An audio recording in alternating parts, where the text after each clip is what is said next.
Welcome everybody to the first annual Construction Owners Summit. We appreciate you coming out here at the Waukesha County Technical College. I want to first introduce our platinum advertiser from the Wisconsin Air National Guard. Her name is Leah Lesson, former Ultimate Fighting Champion in the UFC. An incredible fighter, an incredible person, and today she's a recruiter, and she's going to speak to you right now. Yeah.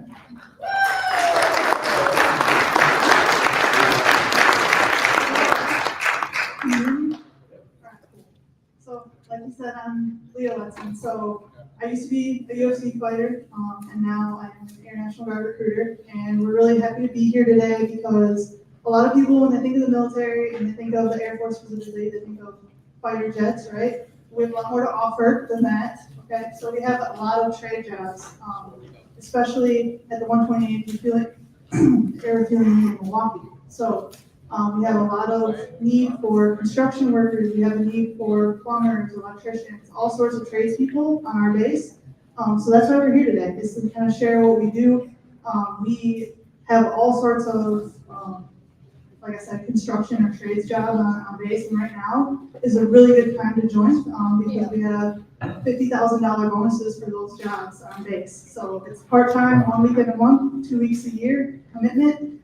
We'll train people, so if you have any employees that would benefit from extra training or anyone that's aspiring to go into the trades, we will train them, we'll pay them to get trained, and then we can send them off to you guys for you guys to hire a skilled trades worker that has the discipline and work ethic that you guys are looking for, right? So if you guys have any employees or future employees or teenage kids, right, so send them my way. I'm really excited to be here. We have a bunch of giveaway stuff at our booth, so come say hi to us after lunch.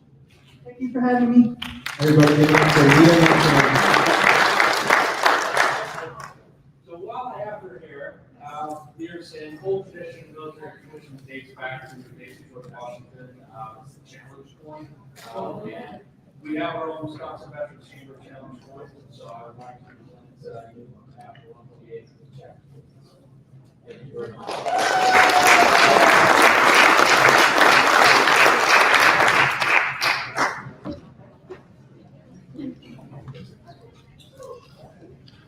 All right, let's bring up our panel.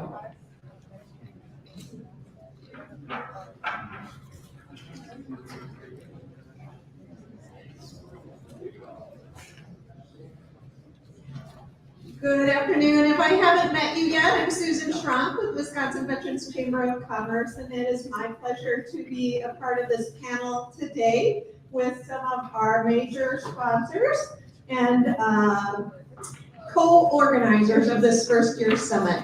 So I am really pleased to introduce this team. I'm going to ask them to each tell a little bit about themselves, and we'll start with Mr. Kennedy.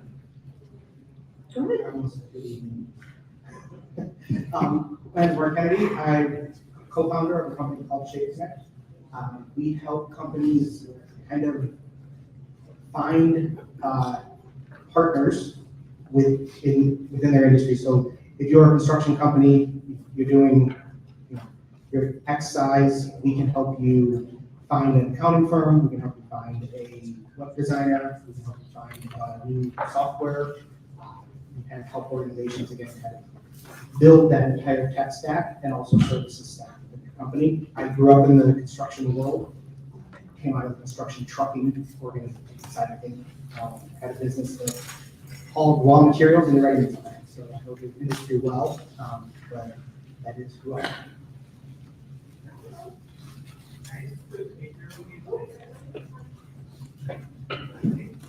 Here we are. Hi, my name is Oleg Pravdin. I head up product management for Lumber. Lumber is a construction workforce management platform. We're based here in Wisconsin and California, and we focus on construction only. So we provide best-of-breed solutions such as time tracking, scheduling, payroll, of course, and with gamified experience. So we're looking to solve some of the biggest pain points that you guys have out there in the field, whether it's union payroll, prevailing wage, state or federal, or understanding your job costs and profitability. And I've been building products and teams for a couple of decades, lots of companies. So for lots of different domains. Good to be here with you today. Hello. Hi. I'm Aaron, owner of Daaxit. Been in construction industry over 20 years. Daaxit provides fractional chief financial officer services for construction industry. What we do is we help business owners be more profitable, but what comes with profits is, them being able to pay their employees more, reinvest in their companies, building a legacy. My name is Christian Thornton. I'm the president of the Wisconsin Veterans Chamber of Commerce. Very happy to have everyone here today. I am a former naval officer and work with the Wisconsin Veterans Chamber to enhance economic development throughout the state of Wisconsin, and doing so by supporting veteran-owned and veteran-supported businesses throughout this wonderful state. Hi, I'm Cleve Gray. I'm founder and CEO of Prodigal Building Systems, Prodigal Component Systems, and head administrator of Prodigal Building Academy. We provide component systems for the building industry. Currently, we have and general contractor services as well. We have an office in Monona, Morrisville, and in Milwaukee. Perez, ex-carpenter, came from the industry, huge advocate for the construction industry with lumber, and we're really focused on construction technology and really getting the future ready, or the construction industry ready for the future with our tech that we're bringing into the back office. So happy to be here and assisting, moderating the panel with you guys, and pleasure working with Susan as always from the Wisconsin Veterans Chamber of Commerce. So really happy with the collaborative effort that we have together, everybody coming out today. So hopefully we can give you some interesting information across this panel. So this panel is expected to be very conversational. We didn't specifically ask anyone to answer a specific question. We're hoping that we get questions from the audience as well. It's supposed to be laid back and friendly, because otherwise I'll get nervous. So I'm expecting some good feedback from the audience, if you will, between your bites of chips and cookies and such. So thank you for being a part of our entire panel. It includes you as well. So let's start out. What are you seeing in the future of construction? How do you guys? I'll take this one. The future of construction, as we're looking at it, just to give a little background, I've been in the construction industry now for 36 years. A lot of people look at me like, how are you been there 36 years? I am 51. So it's just to preface that. So as we're talking about it, and there's a lot of interesting things happening in construction, specifically in the Milwaukee area currently with housing. As we're looking, Milwaukee hasn't had a housing boom since 1970. And currently we're on the precipice of a boom happening. And it's an exciting time. Great answer. And what would you say starting a construction company today, and anybody involved, I mean, even if you came from construction in the past, you're in construction now, what would you say to somebody that's trying to start a construction company today? Where do they start? Well, that's kind of our core business. I think you're a good one for the answer then. No, but realistically, and I just may sound a little cliche in this room, but it's about laying the foundation correctly to start with. It's about selecting not only the right employees to get off the ground with, the right vendors that you're working with. So you can have trusted people. I hate to say it, there are a lot of vendors out there that don't seem to pass muster or pass the test a lot of times. So knowing who to select and what areas of business you should be going to first. One of the big things we see, or that we can help with, is we've seen organizations, they mismanage the way they select or start their business. They start a business and say, someone says, you need to go buy SEO or go buy Google Ads. And quite honestly, that's not where you're supposed to start. You should have a good website first. You should have a good way to capture people coming to your website. Then let's go advertise and move into PR or military. So that's where we can kind of help shape your direction and connect with the solutions. And then, if I may add to it, there's an interesting stat that in the first 3 years of forming a construction company, 45% of the businesses go out of business.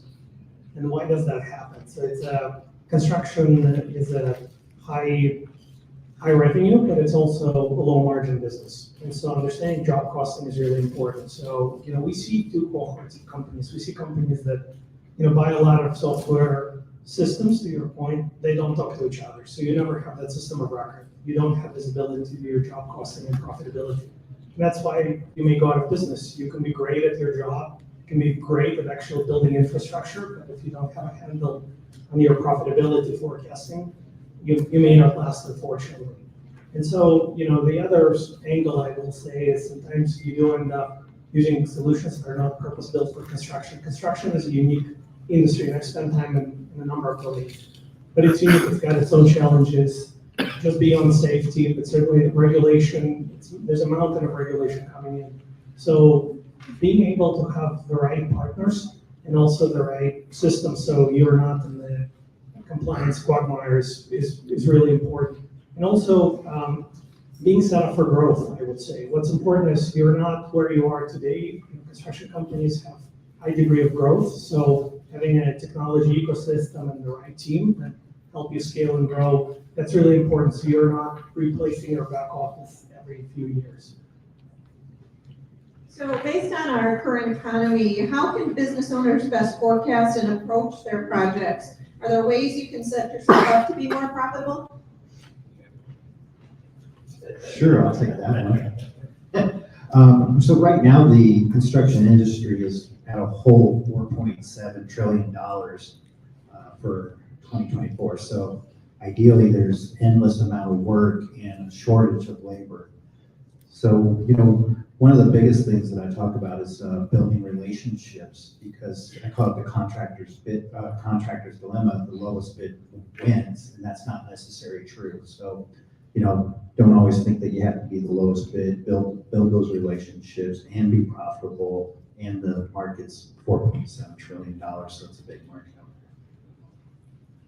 One of the areas we've seen, that we encourage companies to work with right now is just understanding where their job costing is at. That seems to be a major point in organizations accurately tracking that, whether it's through capturing the amount of time you're spending on certain items, your material costs, all of that kind of wraps up into job cost. And as you mentioned, we're kind of in a boom in this area right now. So, and as you just reiterated, there's a shortage right now. So I don't want to say easy, but I want to say easy right now to be a profitable construction company. When a downturn does happen, it will at some point in time, whether that's next year or 10 years or 20 years.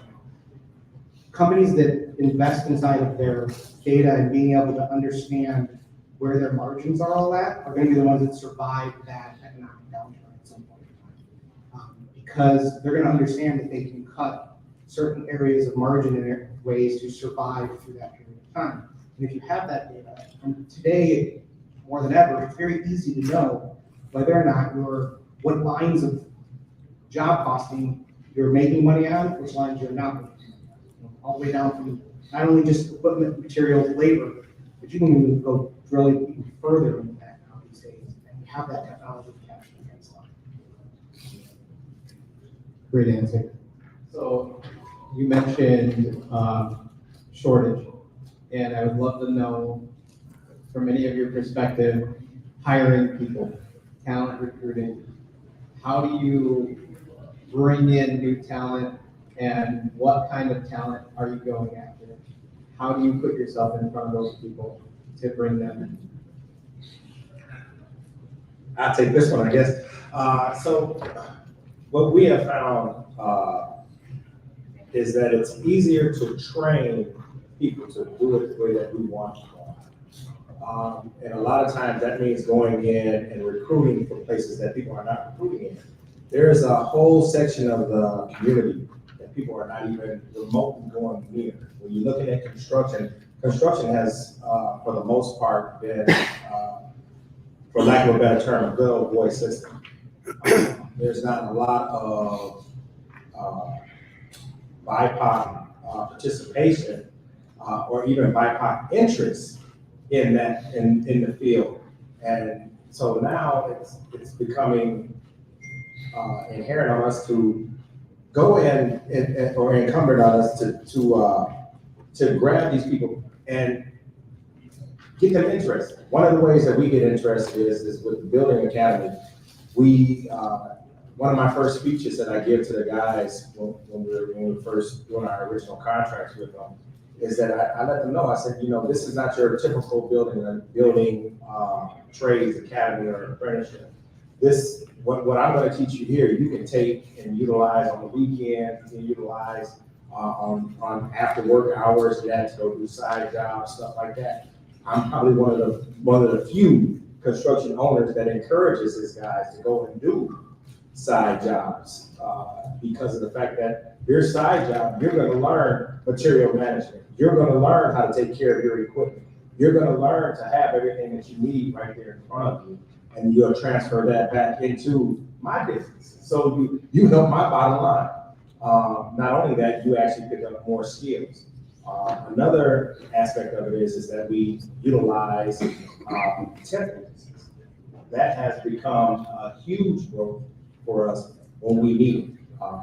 Like when we're coming into these like now, I said it earlier today, this is one of these high anxiety times of the year for us because of the fact we have contracts and bids that are out, but they're not signed.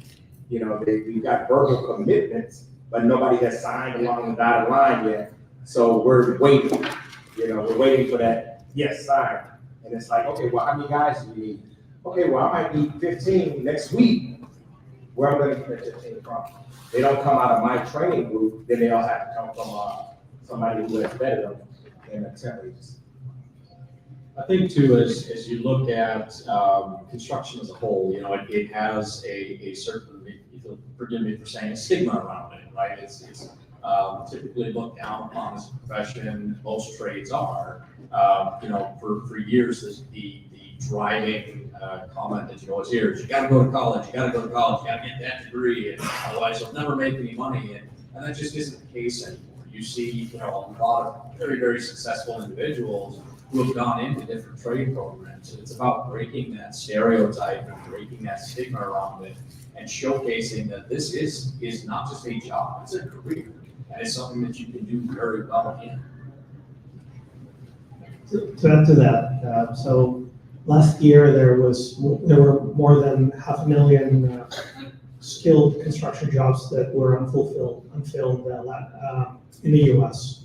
That number is worse in Europe and Asia, and it will get worse this year. So there's a little bit of a generational gap, right? And to your point, it's not always the sexiest industry, but it's actually quite lucrative and in a lot of ways, maybe recession-proof some trades. And so how do you appeal to the next generation of folks that just want to finish high school to enter the industry and spend a career here? So, there are lots of ways you can do it. One size doesn't fit all. I think, we think about it, how do we actually do two things? One is provide a little bit of, fun and incentive in the field for construction workers. So all of our applications, for example, are gamified. So they have rewards, and the idea is how do you make it fun to, track your costs, track your time spent. How do you see how much money you're making, just like an Uber driver, essentially. And that hasn't been done in construction, and that's multi-needle. But the more important part is you want to retain your workforce, but more importantly, you want to retain the best employees that can grow with you and stay with you, as opposed to a constant short, right? And how do you do that? Well, there's anecdotal, right? Superintendent and foreman can say, this guy or gal is doing a great job. But if you actually have data in terms of, there was a project scheduled for 2 weeks or 6 months, and this crew, beat that estimate. And you have data not just about crews, but also individual workers. Who to promote, who's ready for the next level. So, data is data, but it also tells you which type of workforce to actually focus and retain and invest. I've heard a lot about recession or whatnot, but 2008, I was too young to know what was really going on. And there was my biggest financial year, too young to capitalize on that. And then skip ahead to 2019, we have COVID came along, which everybody remembers, prices shot up. Yeah, but then the other topics that you talked about perfectly, is mid-age holdout, where basically everybody who is in a position of leadership in construction companies is too old to really let anybody my age or younger kind of be in a leadership role. It's kind of like, good, bad, I love my son, it is the middle of stuff. So how can, in my recent knowledge, 11 years for a recession, that's not enough time for someone to really build themselves into a situation where, yeah, I can weather this storm in construction without being in a leadership role themselves. How do you navigate that? Let's just start from the ground up, being somebody that you're 20 years old, and you say, hey, I'm gonna do this by myself, weather these storms, like you said, 45% and on.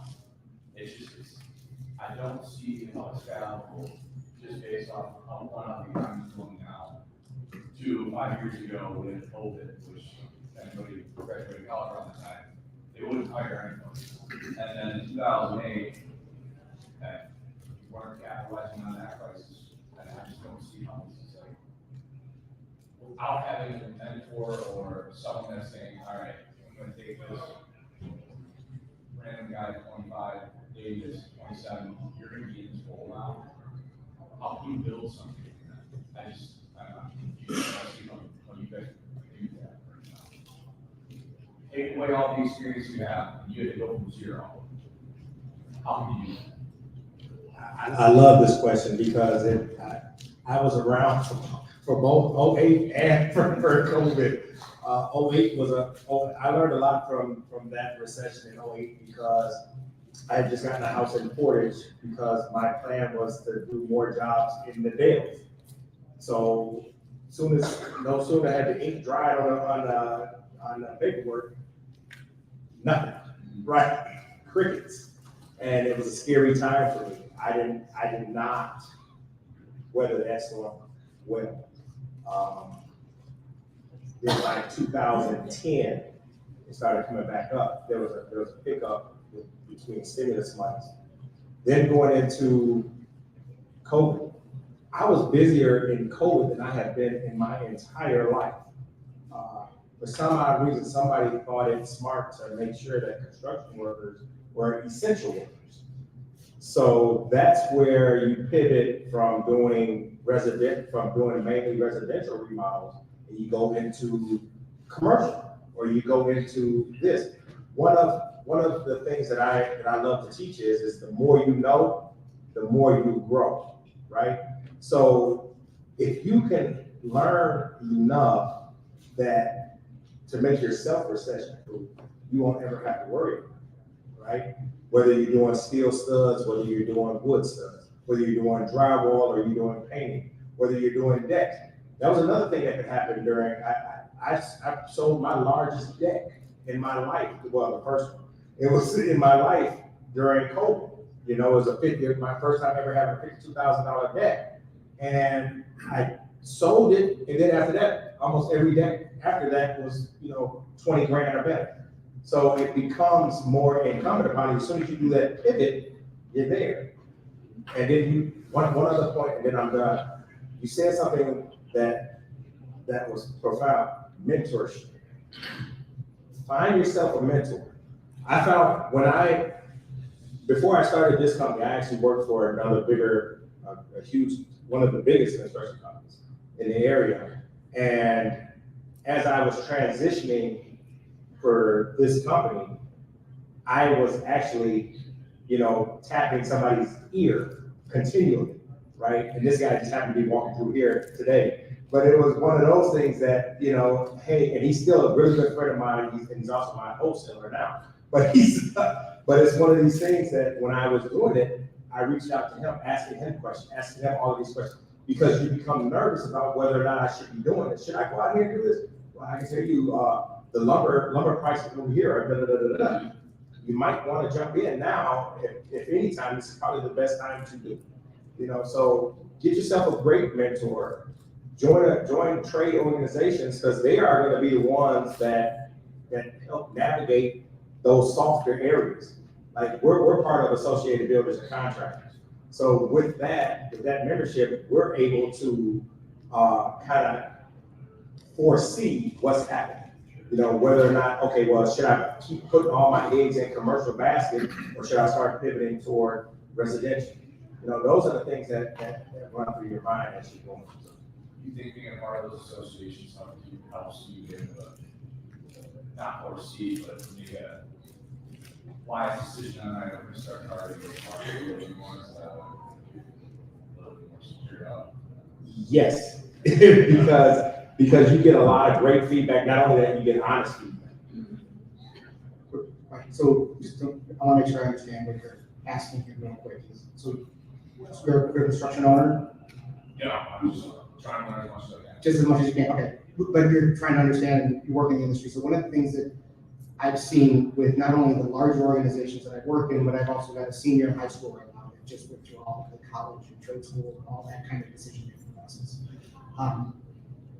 Construction companies right now are getting younger at the executive level. The 3 or 4 organizations right now that I'm working with probably have an average executive age of maybe 45 years old, and their teens are probably ranging down from there in a good way. And it's been amazing what these companies have been able to accomplish. One of the organizations that I'm working with took their company from $1 million in revenue 10 years ago. They just crested 160. And the owner, you know, same thing, just quickly moved through, and they have a very young, agile team. So I think it's better than ever right now to be in that age group that we're discussing. To further put onto that, my son, like I said, he is going to go to, he's going to go to college to be an engineer for motorsports. So he's going to race cars, which will be fun. NASCAR go, NASCAR fan before, but now.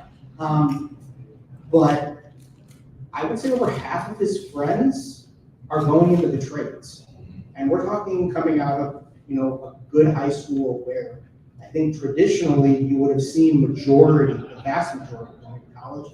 And that still may be true for the class as a whole, but there is a definite talk at that level right now of the kids moving out of high school and going directly into the trades. There is the advertising and the promotional side of things that's been happening on that side is working with these kids, and there is going to be an influx of tradesmen coming in, which is great because there is a big trade gap. I want to, before we get to Napoleon, I want to get on one more thing because Mason is a veteran. So let's talk about what some of those skills are that are sometimes not necessarily clear, and what the tie-in is between veteran talent and in the construction industry. And then we'll get back over to you, Napoleon. Yeah, I definitely, I did want to touch on that because, you know, one of the things that we see that is growing in awareness, but that is still going to take some time, and it's something that we at the Chamber work actively, you know, to promote is those soft skills. And veterans, though often overlooked, possess a lot of soft skills that do lend themselves well to not only the construction industry, but to most industries. And it's those soft skills that lead to those leadership roles that are, you know, being vacated by an older generation in many cases, but they are overlooked. And you know, I have an anecdote that I often share. I spent 12 years in the Navy as an officer, so I led troops all over the world. And when I got into the private sector, I interviewed for a couple of roles. And I said, "Well, we really like you, but there's one problem." I said, "What is that?" They said, "You don't have any leadership experience." And I said, "Really? Really?" And, you know, but it's that overlooked piece. You know, they don't necessarily recognize the entire package of what they're getting with a veteran specifically. But that extends out to other areas. You know, those that lead through different academies and things like that to get that added training. They're often shoved into those leadership roles. And we need to start looking at promoting the fact that the individual is more than just the sum of the parts, right? It is an entire quality of experience that comes along with what they've been through in their life. So it is important to recognize that. As you heard earlier, Sergeant Letson talking about the jobs that they have in the 128th. The 128th is a prime example of a military unit, particularly in the state of Wisconsin. Very much overlooked. People don't realize how integral it is actually to the functionality of the Milwaukee Airport. Things that we take for granted when we fly out are actually run very much by the 128. They don't just do refueling. They do firefighting services. They have logistics, supply. It all ties together, and again, it can be very much overlooked. So changing that mentality is going to be very important as we move forward. Yeah, I think I saw that there are 200 different career opportunities through the Wisconsin National Guard. So making those connections is really remarkable. Napoleon, you have a question? Yeah, I've worked in workforce development for more than the past 10 years. We have always been challenged with trying to connect with the construction and the trades, always. Whether it's a vet just getting out or it's a veteran that has been around for a while. It has never been an easy path. That's not just for veterans, that's for anyone through workforce development. There seems to be a disconnect there. You mentioned, there's a lot of that, good old boys club, but how do we make the connection from workforce development to these companies? Because we'll see on the news that there's, $100 billion was just approved for this project, or, they're got shovels and, shovel-ready projects are coming to Wisconsin, but there's no real way for the folks who are using the services in workforce development to get on those jobs. How do we make that connection between the folks who are looking, who may not have, all of the skills you're looking for and are trainable to get to those type of positions? That's our problem. Hey, I am not going to speak on this. The first thing that comes to mind, right, is put them in tune with people who are actually out there advocating for it. Leah in Great Lakes, she advocates for her people to get those people out there every day. She follows up. What do you mean advocate for? So what she does is she goes to different construction sites, construction general contractors that are in her circle and all of these other things, and she goes and makes all of these connections so that when they ask, hey, I need 30 people for right here. Not everybody has to be super trained as a carpenter or anything like this. Some of them may just need labor jobs, just get an entry level position in some of these companies. So if you can make some of those connections with the people, because I know being a DWD or something like that, you may not be able to go out to all of these companies or be able to have all of that time allocated to it. Whereas she, because of her position, that's what she does. Those are some great connections, and sometimes often overlooked connections.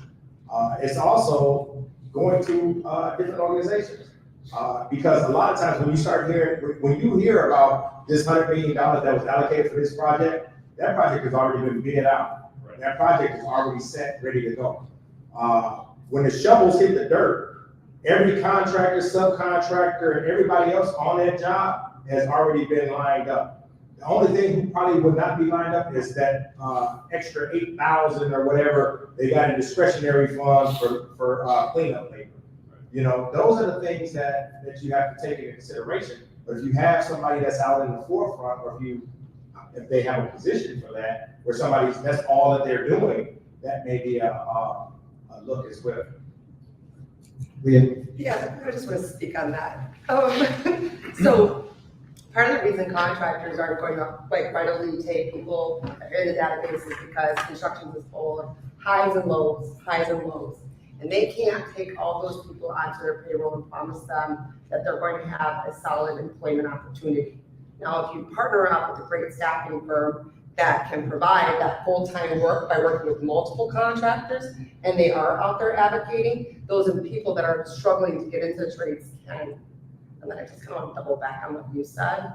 I love what you said about fundamentary. That's really hard to do though. Like we said, that's that good old boy club. So how do you break it down? finding a good person that's well networked and can find you. So when you go on Indeed, you're looking for jobs, right? You're going to Zip. Does it tell you who the company culture is? No. Does it tell you who the foreman is? Does it tell you what the job really you're going to be doing on the job site, where it is, the hours are probably going to be? No. So when you come to a staffing person, I will literally be able to tell you this job, this time. In fact, I got to know you. Your personality is going to jive with this person. I have actually helped people now. They're acting assistant superintendents, and they were just jack of all, master of none. They could operate heavy equipment. They got carpentry experience. They got a good, hard-working attitude. Now they're working with some of the largest GCs in the state of Wisconsin, and that's because also the company culture that we provide. We don't call them temps. They're full-time employees. We contract them out. We can contract hire. We can direct hire, but really what we focus on is molding that career force so the construction industry can be lucrative and successful. And when the hits the fan, they can call us. So people are struggling and they're knocking on doors. If you send them to the right network that will help them open those doors, on top of it, a staffing partner doesn't hire resumes. They hire people.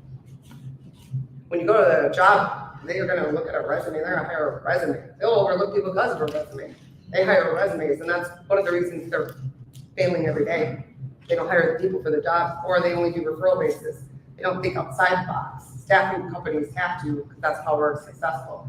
People ask, how do we recruit? Every single avenue. We don't stop. Everything. Open every box. If it looks like you haven't hit that corner, you gotta hit it. So I work with some people in workforce development, actually. Jill is a really good friend of mine. I love working with them, so sometimes you might send people my way. If you struggle, you just gotta reach out and say, hey, I got this person, they're really struggling, this is what they can do, can you help them? The answer is most likely, probably gonna get them working within 24 hours. So is the best path into the trades or into construction through staffing agencies? I mean, I understand the ebb and flow of the business. I mean, realistically, is that the best way to get in?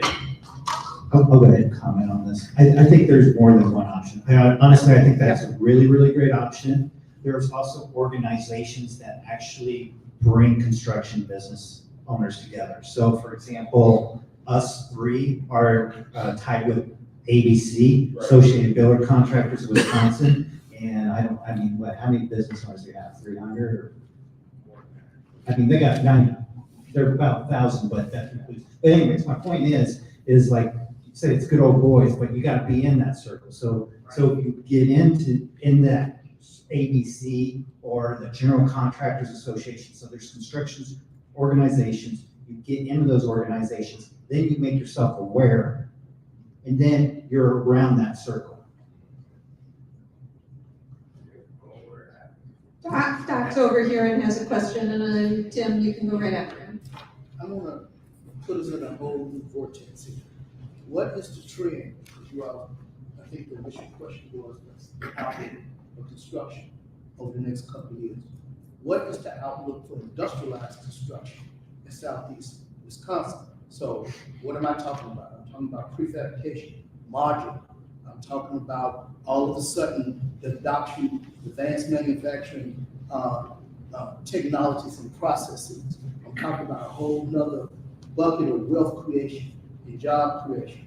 So what is the prospect for industrialized construction in Southeast Wisconsin? That is definitely a big question. So when we're talking about that, we're actually opening up. Right now, we just leased out 20,000 square foot space on 31st and Hope in Milwaukee for pre-panelized construction and truss manufacturing as well. So part of what our pivot is, when I was talking about pivots and that, so part of what our pivot is to meet that boom that we're looking to happen in Milwaukee, right?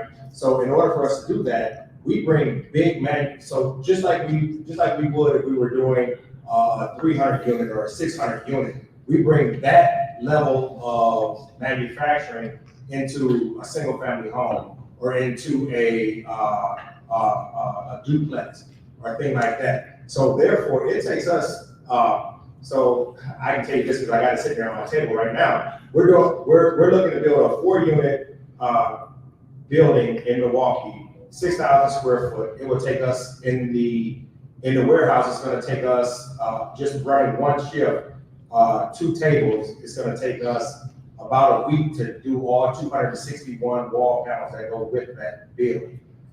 That being said, when we bring that up to when we go to drop that at the job site, it's going to take us 1 week to get from just having a foundation to having it completely closed off. This is a 2-story building. So we would have both stories on and the roof sheeted and it being weather tight within a week.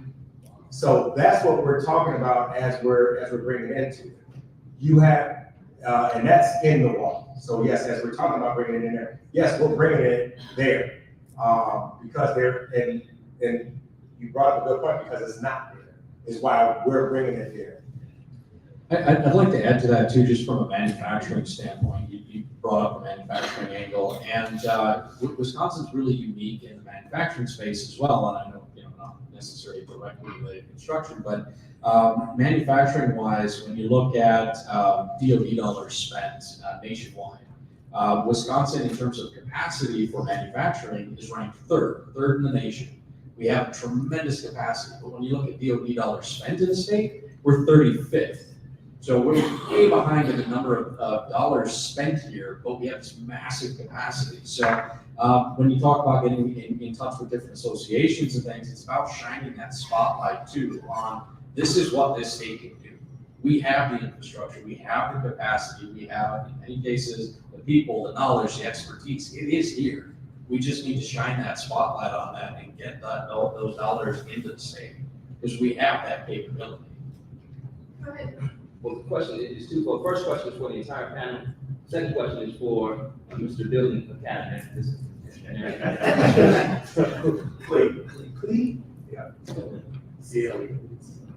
So the first question is, we talked about, how to get into the leadership ranks, and sometimes there's, put the guard dog, if you will. I'm older and wait your turn, and I'm gonna hang on until you pry my hands off piece. The other piece though is that there's a lot of construction projects that have been announced coming down the pipe in the horizontal, vertical, and utility, billions of dollars coming to Wisconsin. And some of the younger folks, high schoolers, et cetera, is there a gap that has to be bridged between the up and coming, like your son going to college and stuff like that, and the silver tsunami that's coming with some of the older folks that are going to be retiring out because the $100 million projects require skilled labor? If I'm just coming into, let's say, Richard Apprentice, is there a time frame that I need to build up my skills before I can get in on these? So the question is, what kind of impact does that, gap have for us, given the number of projects coming down the pipe and the cost thereof, and opportunities for revenue generation? Mr. Building Academy, are there any qualifications or disqualifications for those that want to enter into the academy to learn about construction trades? Okay, I'll take the last question first, if you guys don't mind. So no, we deal with people that are justice involved, we deal with people that are veterans, we deal with people that come from all walks of life. We deal with not just males, we deal with females, and these are people that we're recruiting. Because a portion of what we do, we actually work with nonprofits to do the soft skills training, as we're doing this. Our Building Academy is a 1-year training pre-apprenticeship program, right? That being said, you got 6 months in there where you're learning 12 different aspects of carpentry. So we're taking it back to like when I was learning carpentry back in the 80s and 90s, where we had to put in, where we did carpet, where we did tile, where we did all of these different things. And that's not saying that we focus on that. Our focus is rough framing. Our focus is finish trim. Those are our focuses. However, we have breakout sessions so that we at least introduce these other skills to you, because you never know what you might get. You might get somebody that absolutely sucks at framing, but is perfect at tile. They might be perfect at carpet install. So if I give you all of these things, I'm old enough to know that all of those things used to fall under carpentry to begin with. They don't anymore, but they used to fall up under the carpentry umbrella. So with that being said, that's what that is. And for us, all we looking for is somebody that is willing to learn. Obviously, military, sports, those two things go hand in hand with construction, because most times you're out there with a team. I coach, so it's easier for me to address people in the morning as a team. You know, I address them just like I would address somebody in the locker room, right? And as I'm addressing them and I'm giving them out their assignments or whatever, well, that's not that, I don't do that as often, but when I'm still giving them the coaching and I'm getting all the stuff in there, it's one of those things that I'm coaching you along to try to build you up. You know, if I know that you're my best, you're my best on the tape measure, guess what? I want you always on my tape measure. If I know you're my best with the nail gun in your hand running around nailing, you're gonna be nailing, right? Those are the things that happen, but you have to have that team mentality. You can't go into it thinking, oh, I'm just gonna go in here, do what I do, and I'm done. No, because it takes everybody on that team to put that building together. So as being a carpenter, and I say this a lot, and I'm a carpenter masquerading as a CEO, being a carpenter, we have to always think about what comes next. Who comes behind us, whether it be drywall, electrical, plumbing, HVAC, the finishes and everything else. Do I need blocking over here? Hey, look, I'm gonna be putting this handrail on here after the finishes are done. Drywall's gonna be on here. Should I put some blocking back here so I don't have to sit up here and search for a stud? You know, those are the things that run in through. So you have to do a lot of pre-planning, which is why I love teaching carpentry, because it teaches people how to think outside of their own circle. Thank you, Clea. I'm going to interrupt you, Mark, because I want to give the vendors some more time to have an open expo center. And so we want to give another shout out to the 128th and their support today. Mr. Doug Lohman, you haven't been thanked yet for all of your photography work, so I wanted to publicly thank you. NARI, Building Advantages, Great Lakes, thank you, Ann. The Waukesha County Business Alliance, and so many of our chamber partners who have shared this event throughout their local chambers, the Department of Workforce Development, of course, and the Construction Owners Club, along with our friends at the Wisconsin Veterans Chamber of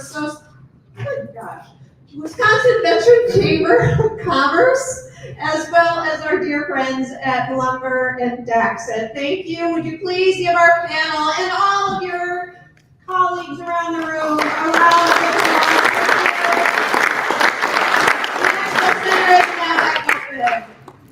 And after 2 p.m., after our session, I'm going to be going live on the Construction Owners podcast in the next room in front of the green screen. You are all welcome to get on camera, just get in line and just get in front, 5 minutes, whatever you want to say. I'll host you and try to ask you some softball questions just to introduce yourself if you want to get your name out there. So that'll be after 2 o'clock, after our 1 o'clock lumber session, which I highly recommend you guys hang out and come back after the expo at 1 o'clock. We'd love to have you check out lumber and see what we're all about. All right, we'll see you in a minute.